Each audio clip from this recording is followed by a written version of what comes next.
From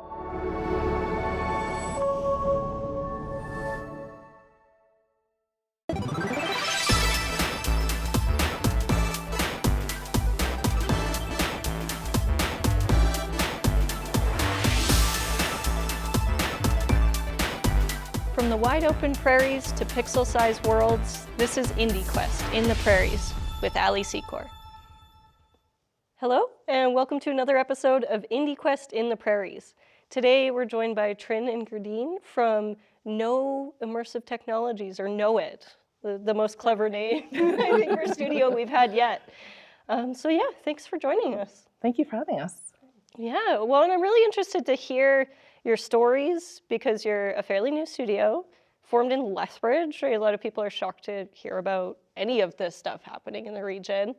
And you guys have a bit of a history, yeah, before coming to this conclusion that we're going to start a brand new immersive tech company. So take us through that journey a little bit, how you guys met, how it came to be. Well, I'll start. My journey started, I think, just as a need. I was obviously a single mom and I needed to make more money in order to support our family. And so I had to re-educate and decided to open up that book, that course book. And honestly, it was just one of those, this one? That's great. Honestly, one of the appeals was that it was 1 year and it was in technology. And so it piqued my interest because also the boys were into this world that I knew nothing about. Right. And which program was this for? A virtual and augmented reality program at the Lethbridge College at the time, now Polytech. And then when I took it, honestly, it nearly broke me, I believe. And here we are too. Nearly broke. I think it was back in October or November in that school year where I nearly quit. And it was one of my instructors, Mike, who we know, Mike McCready, who basically said, Trinh, just plow ahead. You don't get it now, but you'll eventually get it later. And this is coding class. It's always coding, yeah. And he was right. I fell in love with this virtual and augmented reality. And then when my friend at the time came to me and said, well, I'm looking to sort of revamp my career as well too. What do you think I should do? And so we talked about your interests. I'm like, oh, what do you want? And you're like, well, I want to make a difference. And then we talked about her background in healthcare. And she's like, well, I don't think that you need to throw it away, but I bet you it could be used in this particular area. So basically, my passion for the virtual and augmented world, I kind of pitched to her and she's like, oh, that sounds good. So she took it as well too. And so she took it the year that I was an instructor, which is an interesting dynamic. Circle of life.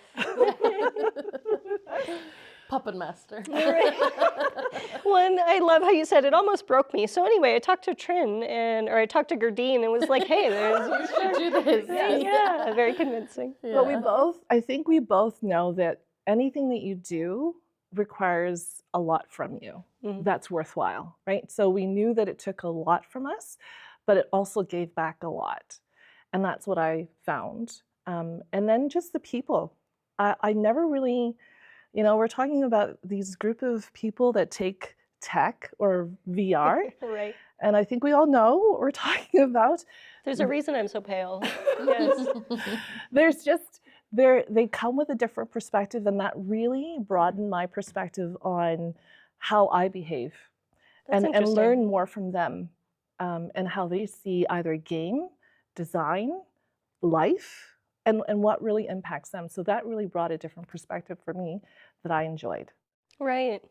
Well, and it's funny because we have the circle of life again, because I taught you, and I remember that you brought a unique perspective because most of the people in the program are straight out of high school or pretty close to it, and they're gamers and they're tech enthusiasts. You were coming out of a career, you have kids at home, right? You get something out of the technology that's different, and I think that's something people forget is that this can benefit everyone, right? Like coming from healthcare, I mean, that's another thing too that I think when you tell people there's a connection between this technology and healthcare, they get it, but it's not their first thought, and it probably wasn't yours either, right? No, it was definitely not something that had been on my mind for a long time or had been some sort of goal. And so I worked as an advanced care paramedic for about 10 years. and kind of throughout Alberta, mostly Southern Alberta and a little bit of northern parts of Canada as well, and just seen a lot of different things. And I really love my job, but I think working in healthcare and working shift work kind of comes at a bit of a cost. So I knew that at some point I kind of needed to come up with a bit of an exit strategy, and I also am always interested in just advancing myself and learning more, and also challenging myself. And so, yeah, I went through many phases of what am I going to do when I grow up kind of thing. You're still waiting for that to come. Still waiting for it. And during one of those phases, like Trinh mentioned, we had a conversation about, and she really kind of like challenged me to think about, what it is that I want to do. And I realized that in that current space, I was very much kind of responding to chaos and crisis and mayhem, and which I really liked and was passionate about, but I also felt like I was ready to maybe kind of get more to like a preventative side of things and kind of kind of approach things from a different way, and kind of like really an innovative space where we think about new ways of learning and engaging and immersing ourselves into things became very attractive after I learned what it can be. So initially when Trinh brought it up, I was like, no. Hard pass, yeah. I don't know why you would suggest this, but then she kind of like explained more about what this means in different industries and how it's not just a thing in and of itself. It's kind of like this. It's part of a bigger thing, and I became very interested. Right. And then I decided to take the program as well, which was very hard. It was. Such a learning curve, not just going back to school after a long time, but learning new things, but just learning a different language, basically. Literally, in some ways, C#. Yes, 100%. So it was the ultimate challenge for sure, but I really enjoyed it and just became very passionate about the space and love what it can do and what it can mean. And yes, if I do tell people, they don't get. I have to take them kind of on this journey, and then they get it. But my coworkers in healthcare are not. It's not the most logical jump, but it's been a great one. But it's cool. Like, I'm a big believer that tech being at its best when it's not done for its own sake, right? You're not just like, this is cool, let's find a reason to use it because it's cool.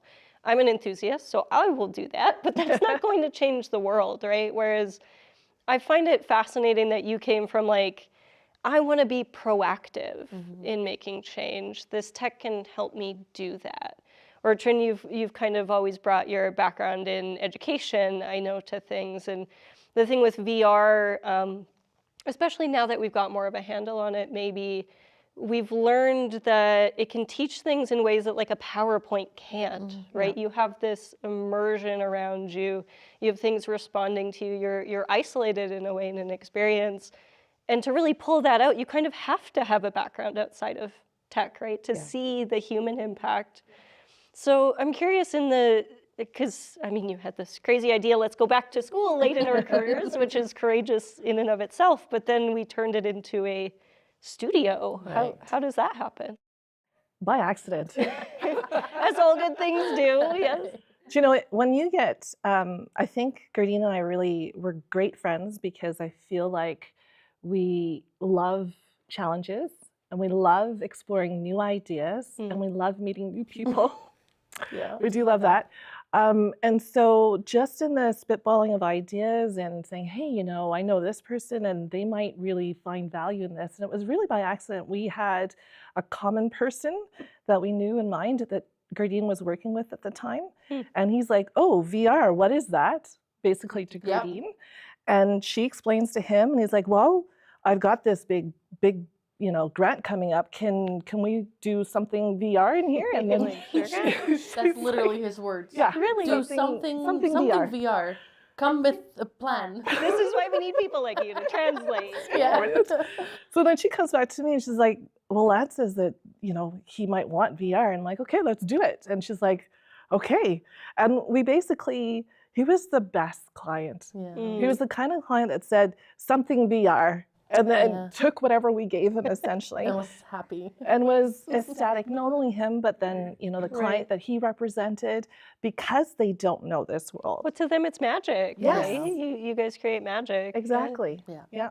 And so then, because we had this job, this client, we didn't have our business, we decided, let's pull the plug. It was a future plan. Wow. Yeah. It was a plan for maybe in a few years. Like we'll hang around the Polytech for a while and kind of, you know, get orientated in this space and build connections Yes. and all that stuff. And then when we're ready in the far future, we're gonna like take that new step. You don't get to be ready. No. No, we just got like thrown into it, and it was the best way to get started. Yeah. Right. But you ladies have such a like positive attitude towards opportunity, right? Like, I think that's a big thing people miss out on when they think about starting a business or whatever. You are never going to be 100% ready when opportunity knocks open the door. Yeah. Yeah. So what was this project then? I'll let you take that one. Sure, yeah. So they are a health department, an Indigenous health department for their community, and so they're independent, and they were tasked with the job to kind of create some awareness, raise awareness, and create some more understanding around the topic of hepatitis C.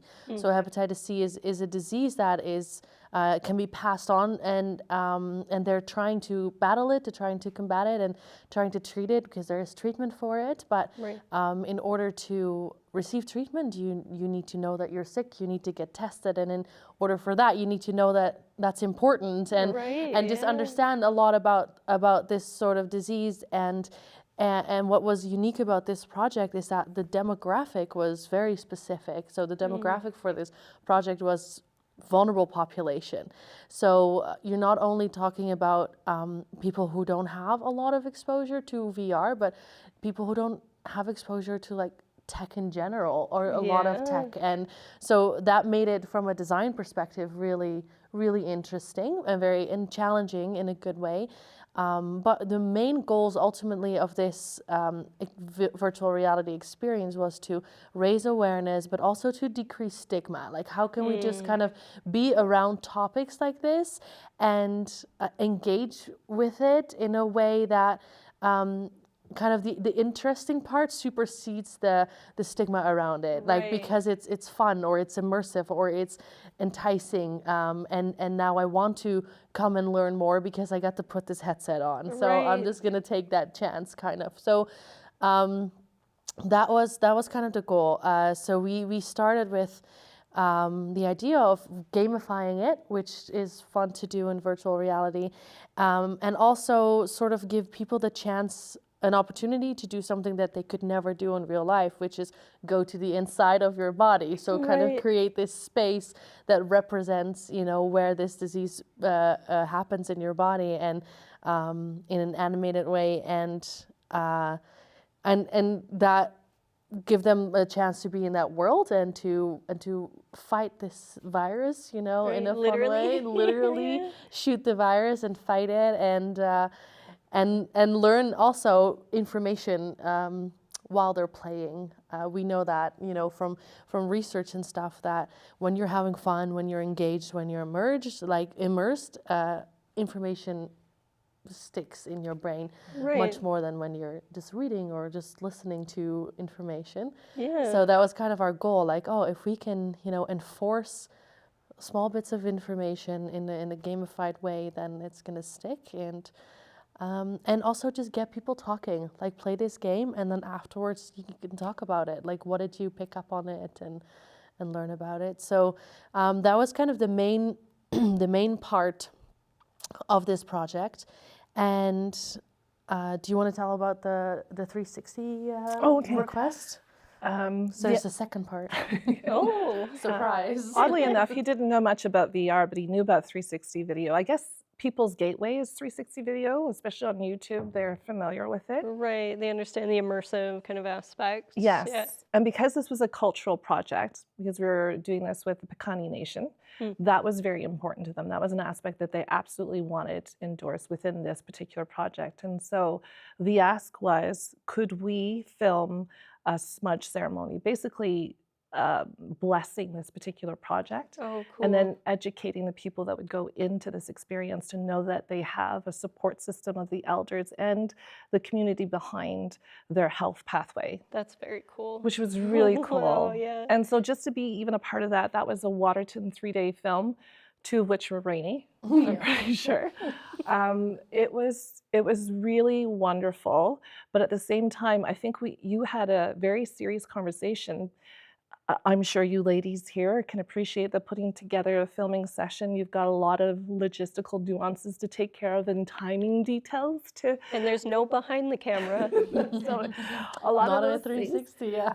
So the pressure was pretty heightened, and there was a bit of a miscommunication between the organizer of this, our contact, Len, and another elder. He's like, I don't even understand what this is about. You want this culture and this tech. How are the two? He felt like it was being monetized or like commercialized in a way that he wasn't comfortable with.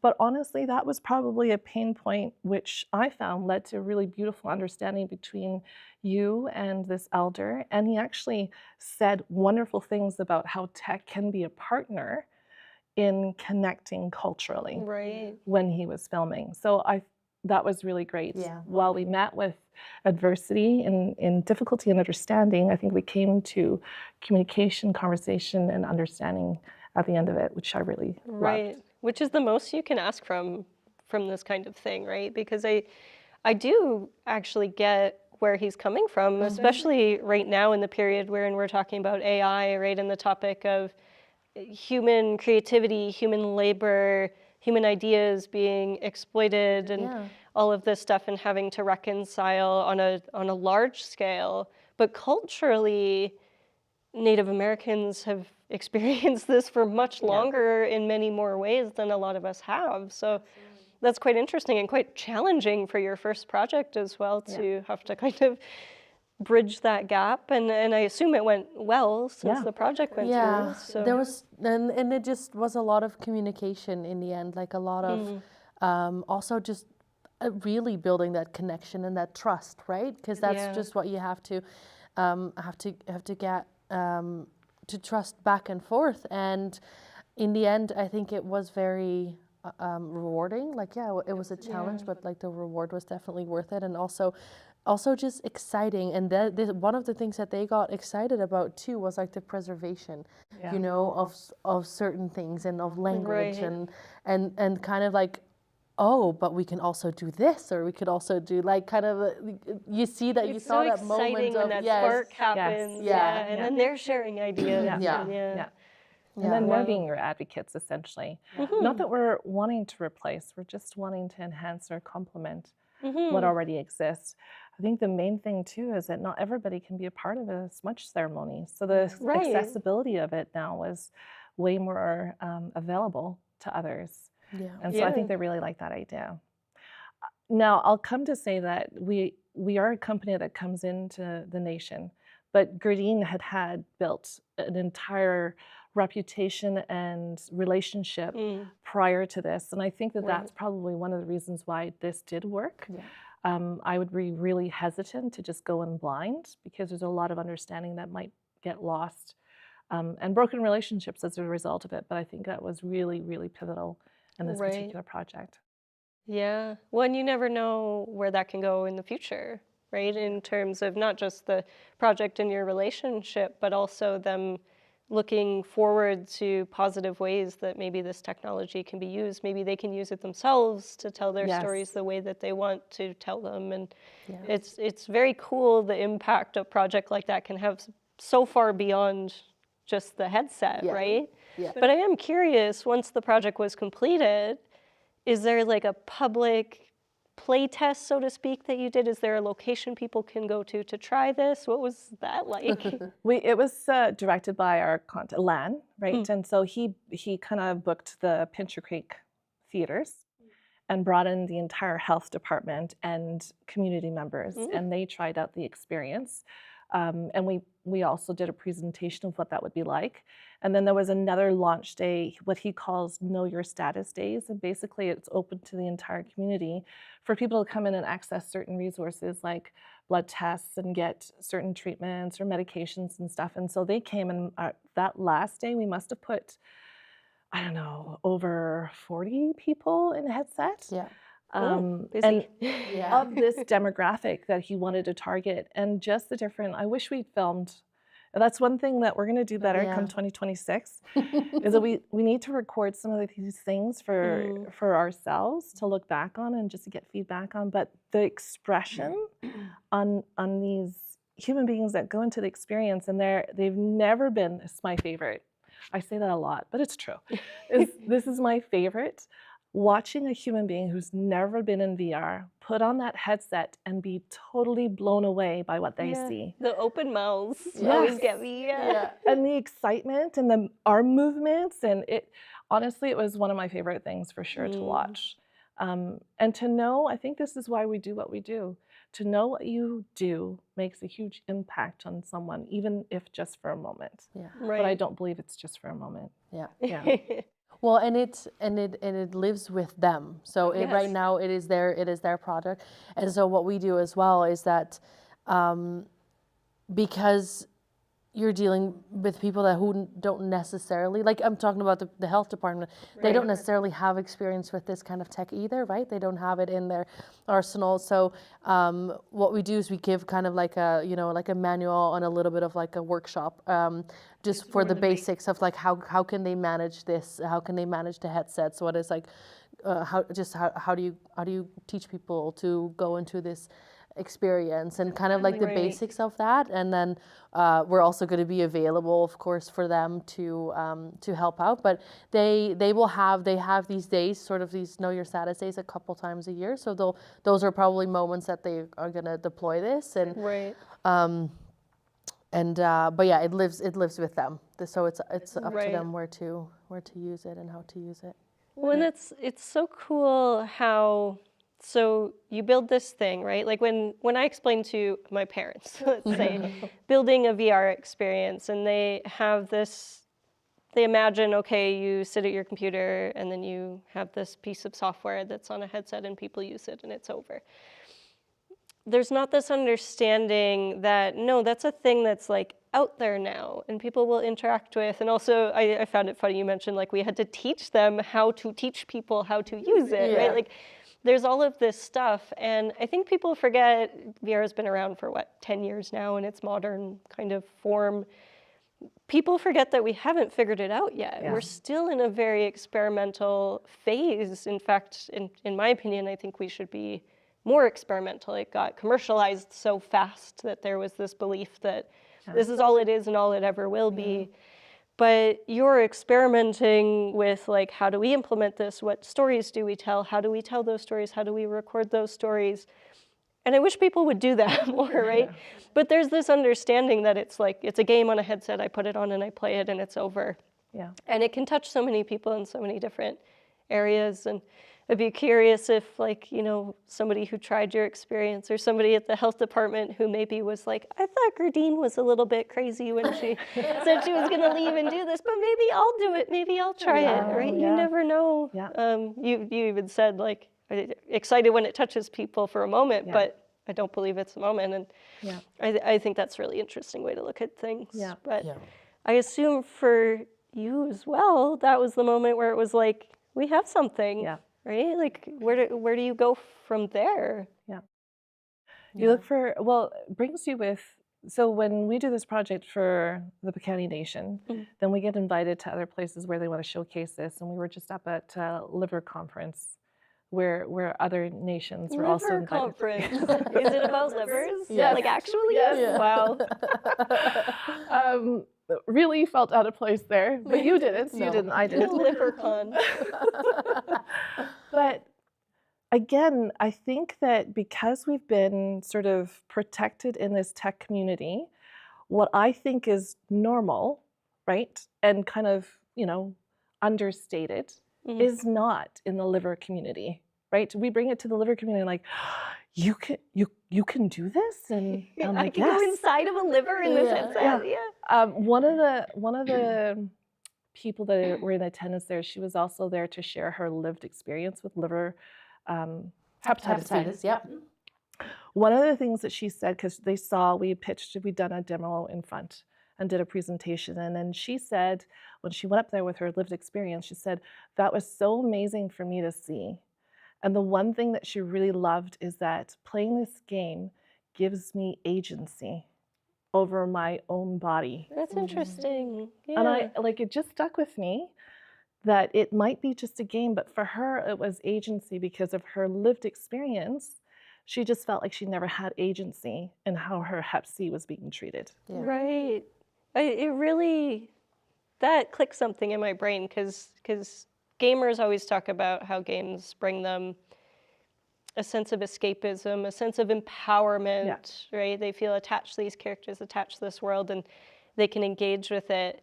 I never thought about empowerment over my own body or other struggles that aren't necessarily just kind of a fantastical escape. Like it's the same sort of mechanism.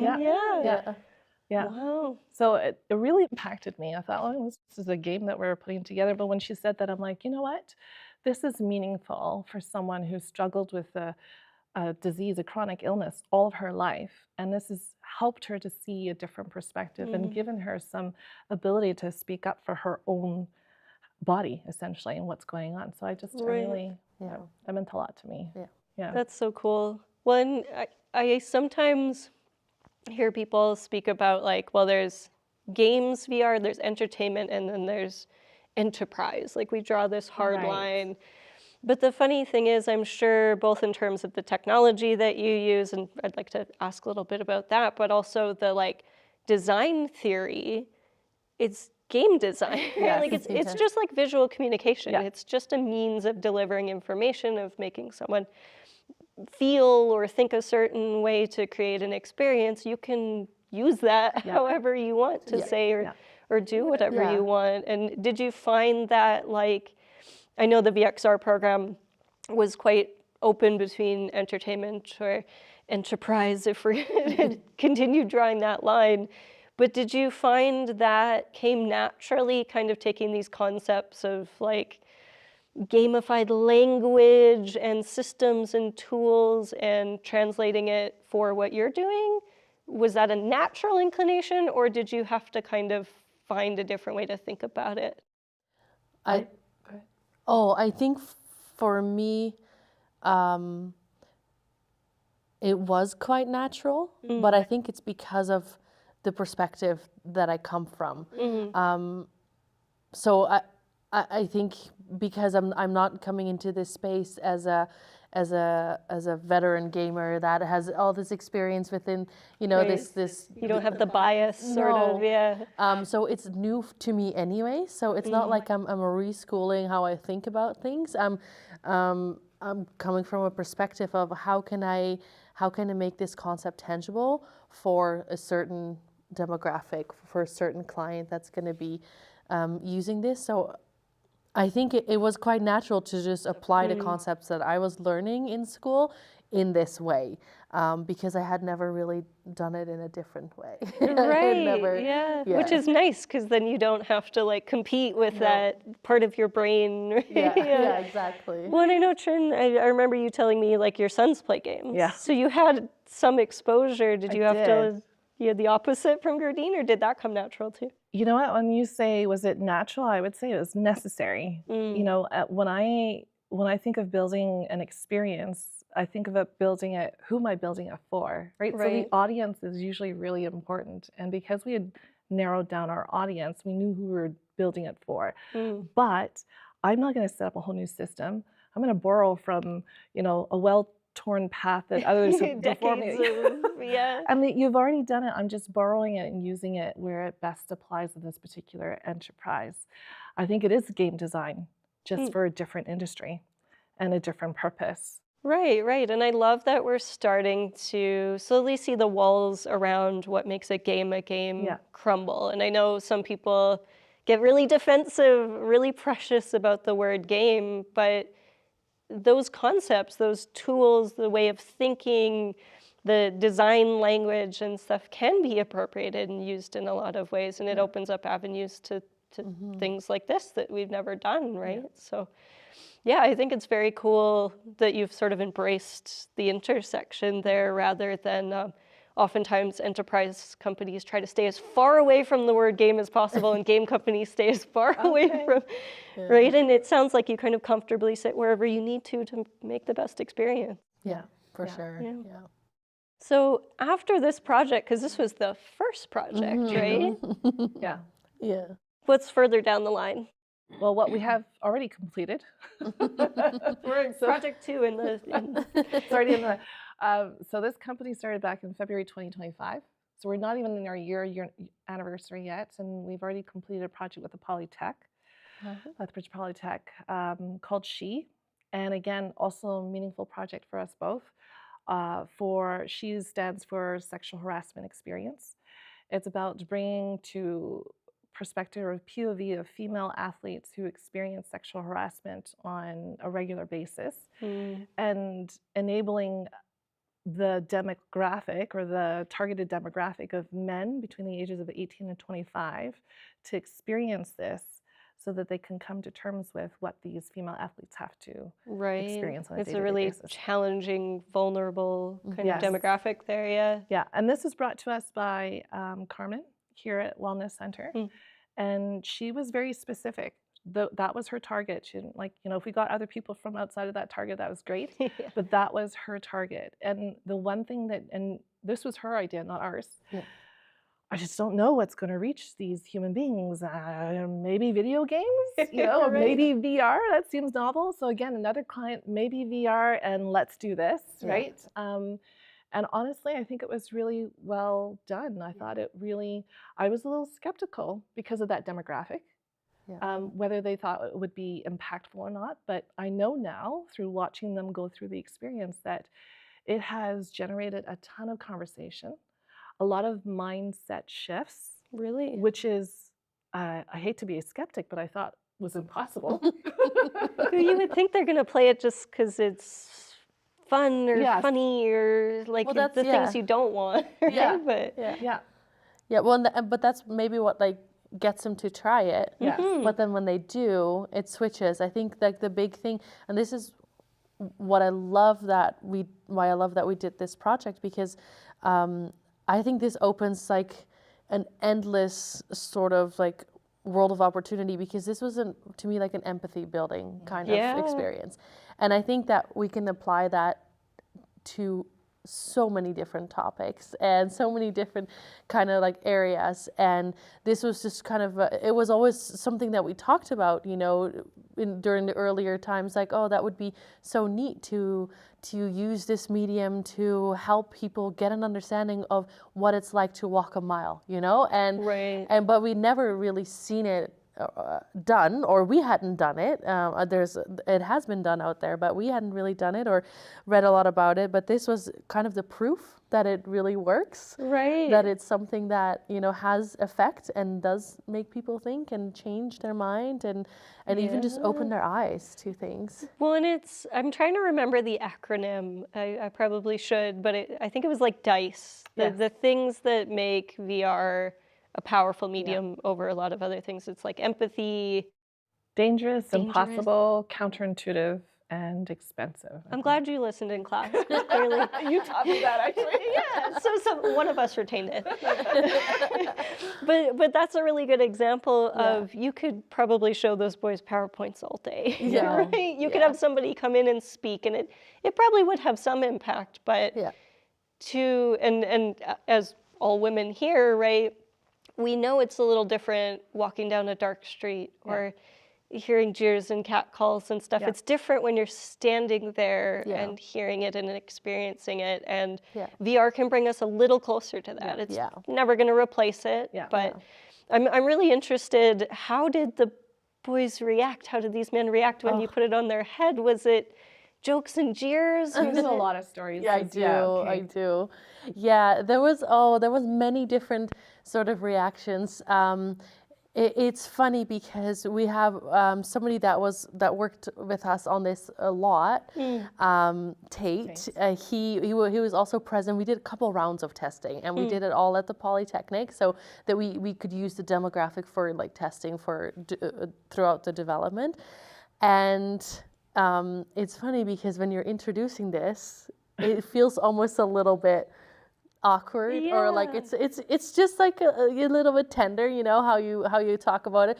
But even more so for him, like he felt out of place doing that, which was interesting. But so starting, I would say that all of the ones that we've had, most of them have been extremely serious about it, and it wasn't a lot of joking around. I'll tell you one scenario that was really funny, but a lot of the responses of the boys trying it was they were visceral responses. Like they got angry, or they actually got, like, there was, you know, middle fingers were used. Really? Gestures. People were getting mad, but it was the comments mostly afterwards that really stuck with me. So there was boys that said, I really wanted to react to those boys who were harassing me, but then I realized that maybe that would make it worse for me afterwards. So I just kind of was quiet. And I'm like, oh, you really learned something. Yes. Or there was boys that were like, okay, I'm frustrated because there was nothing I could do. All I could do was just stand there and let this happen. Can you guys make it so that we can actually do something? Like they had like this frustration. It's interesting that your design choice to not include a way to respond says something. Yeah. And they felt powerless, and that made them frustrated, and that was cool to see in a sense. Right. And then there was one scenario where it was our last testing day, where we had we were trying to get the demographic as much as we could, but it was tough. It was challenging. Right. And so we had a couple, and we were kind of like winding down. We're like, we're just gonna, you know, close up shop for the day because this is it. It's a slow one. Yeah. And then a group of, I think, 7, 8 boys walked in, and they kind of like look a little bit lost, and we're like, hi, are you guys here for testing? And they're like, yeah, so-and-so told us to come over here and we'll get sexually harassed in virtual reality. It worked. And we're like, that's very much an 18 to 25 demographic response. Yes. And we're like, okay, cool that, you know, that brought you here. And they're like, yeah, no, we're totally, like, we want to try it. And during that day, what we had, the way it was set up is that we would have people try it, and we would just have them fill out the questionnaire and some like technical feedback and stuff on the usability of it. But then Carmen with the Wellness Center would kind of facilitate a conversation around the content of the experience. And so she had done that throughout the day, and then she did that with this last group as well. And she said it was one of the most meaningful conversations. Really? It went on really long. She's like, I couldn't get them out of that room. So like they came in with this aloof kind of let's get sexually harassed attitude, and then were really engaged. Yes. Yeah. Interesting. So it was like it was so uplifting and very just encouraging, and a very overall heavy topic, obviously, but so important. And again, just so cool to see, like, okay, it worked, so let's do more. Yeah. Wow. I wonder if that, like, when we talk about this product that we're giving them, or this experience, gives them permission to talk about the thing that they don't necessarily want to bring up or don't have the opportunity to talk about. And I think that was probably one of the most beneficial for Carmen to push this out there. When you create a shared experience for everyone to talk around, right? Yeah. Wow. So is this something now that the Polytechnic kind of has in their repertoire that they use regularly? Yeah. So our last thing for the Polytech is that they were going to just use the headsets available on campus, but because of some, scheduling issues, we thought it best to give the client 2 separate headsets that they could use and then stock and pull out whenever they want. in terms of this experience. Right. Yeah. Wow. And they have plans of, or hopes to maybe take it around classrooms and maybe like build it into some curriculums and stuff. Workshops. Yeah. Could even see that like in a teenage demographic, right? Yeah. Yes. Yeah, especially hearing that going in joking and then maybe having a talk about it. Yeah. Yeah. Wow. So you're 2 for 2. Your first 2 projects, heavily impactful, sound very successful. Where are we going now? Is Anywhere. it now we're trying to figure out what the future holds? Yes. Is that, Yeah. We do have a few feelers out there, mostly around this area for sure. Cultural storytelling, more work on the Piikani Nation in terms of, I think their target demographic is going to shift slightly to teenagers now, so high schoolers, right. for STD awareness and that stuff. So we're just waiting on those projects to give the green light, and then hopefully we're busy again. Right. I mean, we're busy right now, but when you're finished projects, and I'm just gonna, for those studios out there, it doesn't mean that you're not working. You're just working on business stuff and other things. So you're just as busy, just not a different kind of busy. Yeah. Well, and I was actually going to ask about that because a lot of the folks we've had on, especially in the game space, come from developer first mindset. They make stuff and they want to keep making stuff, and then they realize, I need money and people to help me make stuff.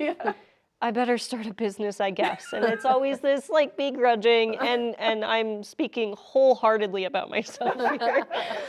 But they come from that perspective, and then sometimes they take to the business stuff, sometimes they don't.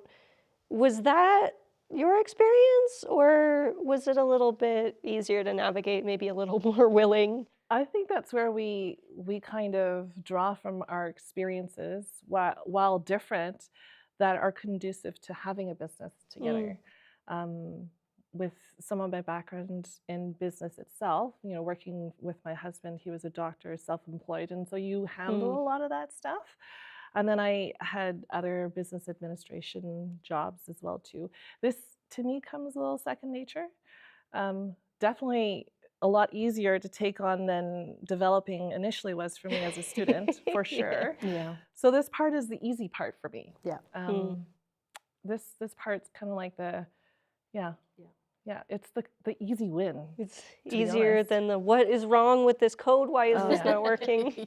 Not an easy win, but very, very gratifying once you've solved it. Yes. Yeah. That's fair. Yeah. Getting into like this focus of this zone of like developing, especially towards the end of Glow, like that was a great time. Yeah, it was. I really liked it. And we did zero business stuff. We were just developing and creating. just getting into and just kind of like seeing things come to fruition, and that was that feels great. Yeah, right. It's so satisfying, right? Yeah. And when you get into that flow state and it's no longer what are we making, it's like let's do it, and all that progress starts to come. Oh, it's a rush. The question I have for you though, because we ask each other all the time, do you think we're still gonna like this, 2 years from now, 3 years from now, 5 years? That same like, I don't want to pull myself away from it. I have to. You have to like, okay, you got to go for a walk, you got to eat something, then you can come back. Like I don't want to leave it. Does that leave you eventually? It hasn't for me. Okay. Granted, I'm only maybe 10 years into doing this, but it evolves, I would say, in my experience and from the people that I've talked to. You start to be able to pace yourself to be just as excited by the anticipation of what you're going to do as sitting in the chair. In fact, it's a philosophy of mine that like I make my best project when I stop at the end of the day just before I'm about to do something cool.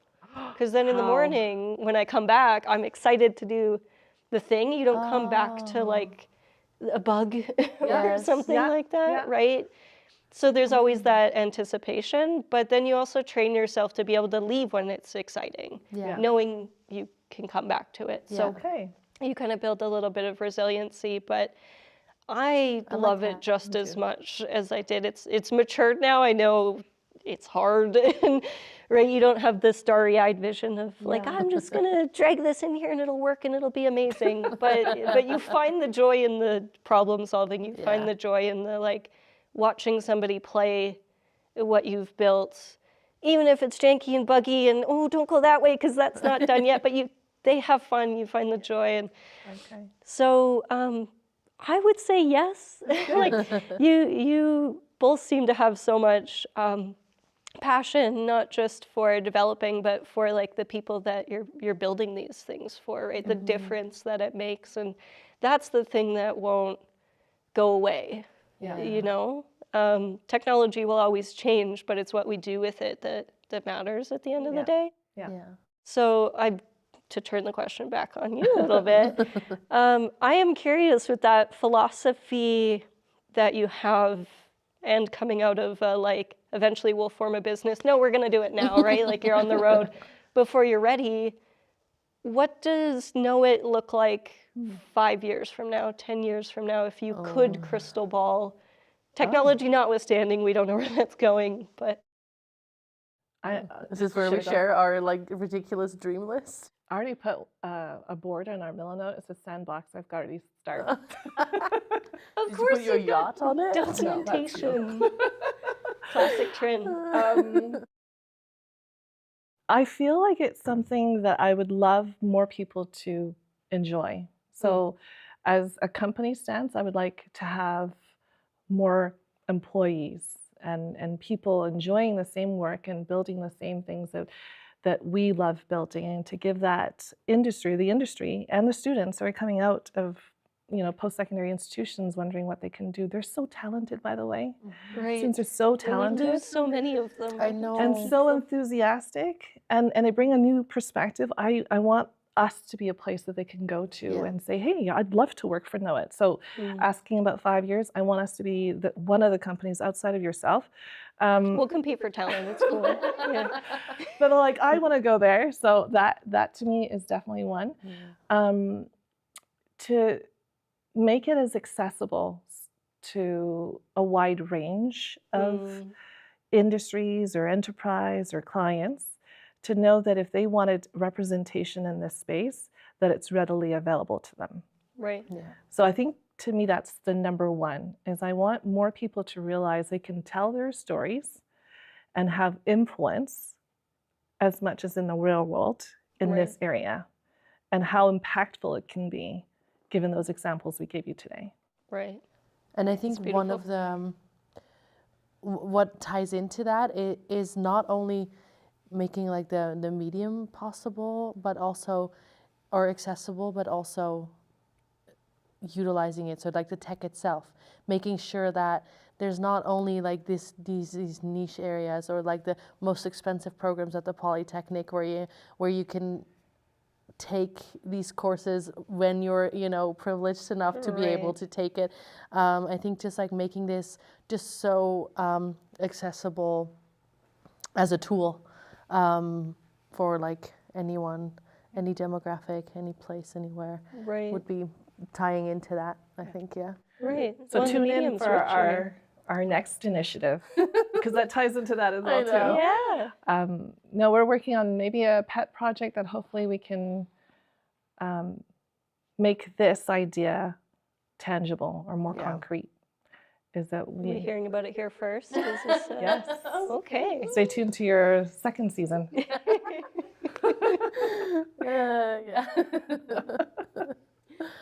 Is this related to students? Yes. Okay. Yeah. Exciting. Yeah.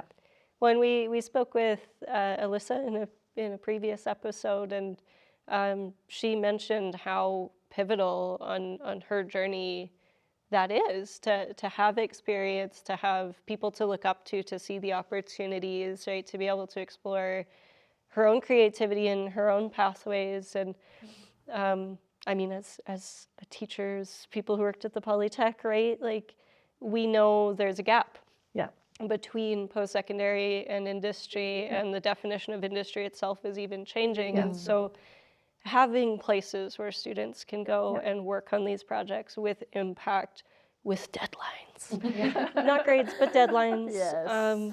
It's so important. So Yeah. it warms my heart to hear you say that. And I think you'd both be wonderful mentors for any student or graduate. But Thank you. if someone wanted to work with you, and I'm sure they would, where could they find you?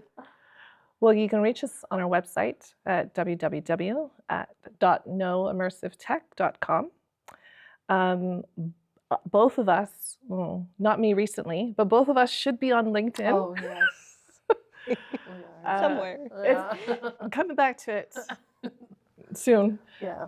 Surfacing shortly. Yeah, they can reach out to us, and then we have possibly some positions as soon as these projects get the green light for a handful of students to start working on, and then hopefully we can keep Tate on full time. Yeah. By the way, just a shout out to Elixir. If you guys don't know already, I'm sure you have. Elixir was a fantastic tool for a startup company who wasn't sure they were going to invest in a full-time employee. They definitely help you 50% of the cost, and they're fantastic. They take all the administrative hardship of, And it could be a lot. It's a ton. No payroll taxes, no payroll. You just basically take the student and you write one check and that's it. I would say people like Elixir make it a lot easier for a company like ours to be successful. Right. So That's just the a thing. shout out to them. If you're starting a company, even if it's a solo business, there are resources out there that can help you. Other businesses too, even with guidance. But Elixir is a big, big one in this community in Alberta. Yeah. Really appreciated them. Well, we appreciate you and your time and telling us all your wonderful stories. The work that you do too is incredible. So thanks for joining us. Thanks for having us. Thanks for having us. We hope to have you back so we can hear about your future escapades. Same. Awesome. Thanks, guys. Thank you. Can I sign it to you? No. Mine. I have food on my face. What do I know it? With friends like these, who needs to get them food? This was really fun, ladies. Yeah.